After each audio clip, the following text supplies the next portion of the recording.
Guys, what is up? It has been quite a while since I showed you my full watch collection in detail and talked about every piece that I'm currently wearing and I have in my collection. So I decided, hey, we're almost at the end of 2023. Time for me to show you and talk about each of them in detail.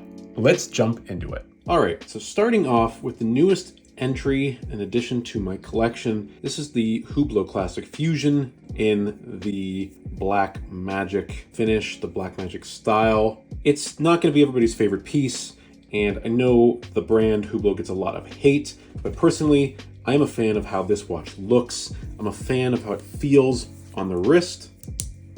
I think it is extremely thin, extremely lightweight, and I think pretty cool looking watch with the waffle in the dial. I think that's really handsome because I paid less than half of what the retail price is. This was a steal and a really great, handsome addition to the collection.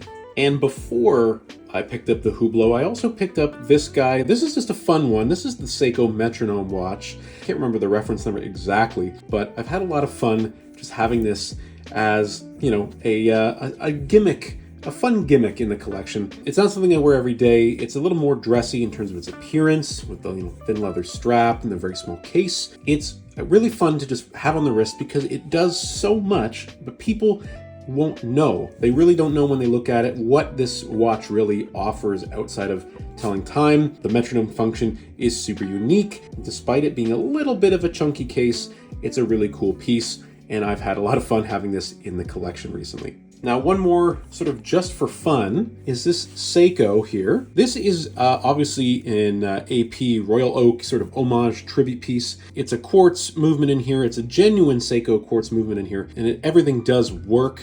You know, the pushers all work. They unscrew just like you'd have in a Royal Oak. As you can see there. This is a fun one, and I only paid a couple $100 for it on Etsy. It's, again, not something that I wear all the time. It's quite chunky. And I mean, no offense to the maker on Etsy, but this bracelet's definitely not as smooth as a real Royal Oak. It does catch a little bit on the hair. For fun, it's a nice showpiece. And again, it's a Seiko movement in here, bulletproof. It's gonna run forever. You can't beat Seiko for reliability. So yeah, for when I'm looking for something a little bit bigger, a little bit different, a little bit out of the ordinary, I put this piece on the wrist. And it's been nice to have in the collection. 1/100th of the cost of a Royal Oak and looks almost as good, I would say. Now this is a more serious entry to the collection. This is the Tissot PRX Chronograph. This one I actually traded, or sold, I should say, my Tudor Black Bay and took some of the proceeds from that sale and purchased this. These retail around $3,000 Canadian mark, but I actually paid about $2,300 from my retailer in Vancouver and had it shipped to me here. And the PRX line has really been advancing as of recently. It's fantastic overall, this one with the chronograph. The pushers are fantastic. The case size is great. It's a little bit chunky on the wrist, but you know, the open case back movement is beautiful, really well done. All in all, for your value, for the cost, this is a perfect watch to have. I think everybody should have a PRX, whether it's this guy or the quartz. They are extremely reliable, extremely well-made pieces, and it gives you that sort of classic, almost AP-like look with the bracelet integrated on it. You cannot go wrong, and these are absolutely a bargain. If you want to have a piece in stainless in your collection, this is a no-brainer. Couldn't recommend it enough.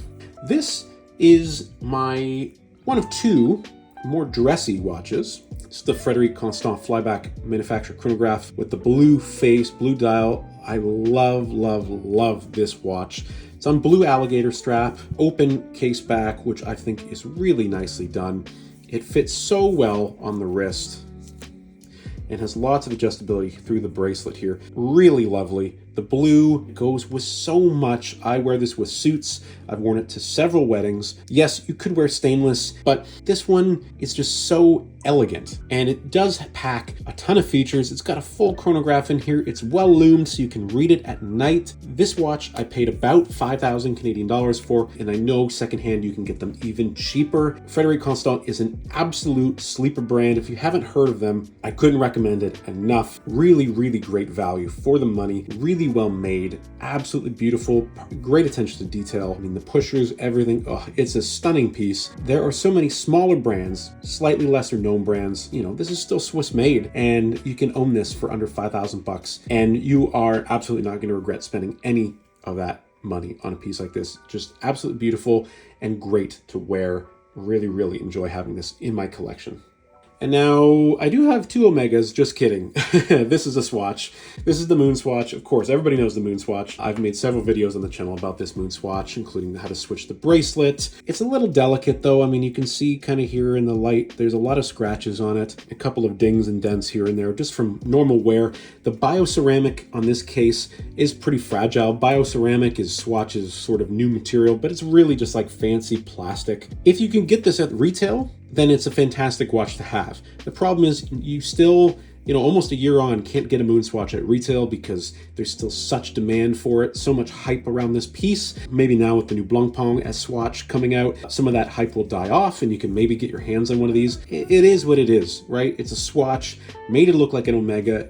Yes, everything is functional. It's got a chronograph on here. If you can pay the right price, I would say get a MoonSwatch, or maybe get the new Blancpain Swatch. Definitely don't pay over retail. I did pay a little over retail and I do kind of regret it. But this one, my Dark Side of the Moon Omega, I don't regret this one at all. This is a fantastic piece, absolutely beautiful. This one doesn't get nearly enough wrist time, but I really, really love this watch. From the minute I saw it, I really loved this one and the White Side of the Moon. Nobody seems to carry the White Side of the Moon anywhere. I've tried for so long to buy one of them, and just nobody seems to have them. I am a really, really big fan of this piece. I love the open case back. It's a little hefty, a little chunky. Everything is beautifully finished on it. I love it. The red accents. Could not recommend having an Omega enough in your collection because they are a fantastic brand. And I think, especially if you get them secondhand, because you can get pretty good deals, these are really good value for money.